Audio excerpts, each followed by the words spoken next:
Allez, tout de suite, on fait escale en Angleterre. Et là-bas, vous allez le voir, c'est pas le même son de clairon. Parce que, figurez-vous, avec des beaux costumes comme ça, les Anglais somptueux chez nos amis british, le service militaire eh ben, il n'est pas. On ne connaît pratiquement pas là-bas. C'est là la surprise. Bonjour Loïc. La première question, c'est, il a été supprimé récemment, comme chez nous en France, ou c'est pas ça ? Et non, bonjour William, oui, ici ça fait belle lurette qu'il n'y a plus de service militaire. Il a été aboli en 1960 au Royaume-Uni. Pourquoi? Eh bien, tout simplement parce qu'après-guerre, le Royaume-Uni, à la différence de la France par exemple, n'a pas eu de guerre de décolonisation. Ici, il n'y a pas eu de guerre d'Algérie ou d'équivalent de la guerre en Indochine, ce qui explique que très rapidement, l'armée britannique soit devenue une armée de métier. Ça ne veut pas dire pour autant que les Britanniques ne sont pas très militaristes et en tout cas très respectueux de leurs forces armées. Vous le voyez, je porte moi-même en ce moment un poppy, comme tous les Britanniques durant la première quinzaine de novembre, un coquelicot à l'origine en mémoire des soldats de la Première Guerre mondiale et aujourd'hui en fait en mémoire de tous les vétérans de l'armée britannique. Alors, il faut bien voir que tous les Britanniques sont très respectueux de leur armée jusqu'au plus haut niveau avec évidemment la famille royale. Vous le savez, la reine Elisabeth II a servi dans l'armée britannique durant la Seconde Guerre mondiale et aujourd'hui, ses enfants, ses petits-enfants donnent l'exemple. Et attention, il ne s'agit pas de s'engager que pour un an, comme c'était le cas durant le service militaire, mais pour bien plus longtemps, comme vous allez le voir dans ce reportage signé Laura Calmus. Ils fleurissent sur toutes les boutonnières du 1er au 11 novembre. Au Royaume-Uni, c'est devenu presque un devoir, porter un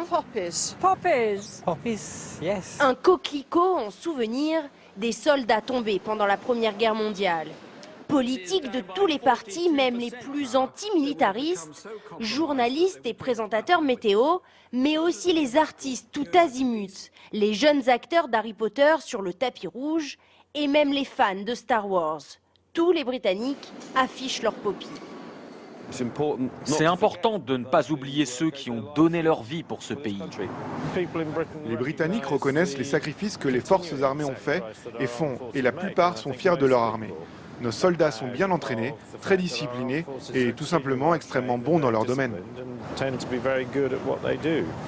Un respect aux vétérans, mais aussi la fierté de marquer les victoires des glorieuses Royal Navy et Royal Army à travers les siècles, face aux Français de Napoléon, mais surtout plus récemment, lors des combats décisifs pour l'histoire au XXe siècle.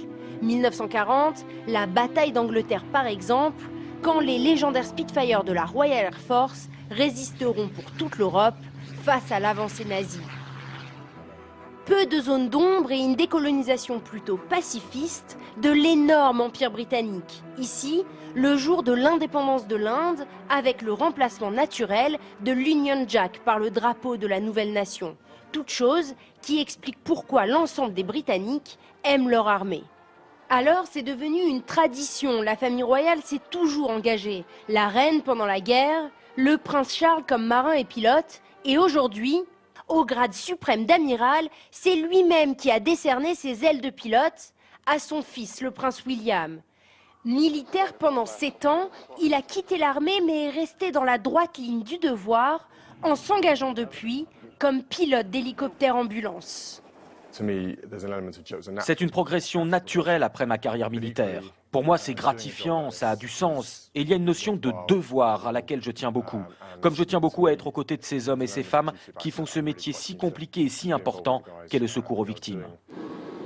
À son tour, le petit frère, le prince Harry, est resté 10 ans dans l'armée. En 2013, il était pilote d'hélicoptère en Afghanistan.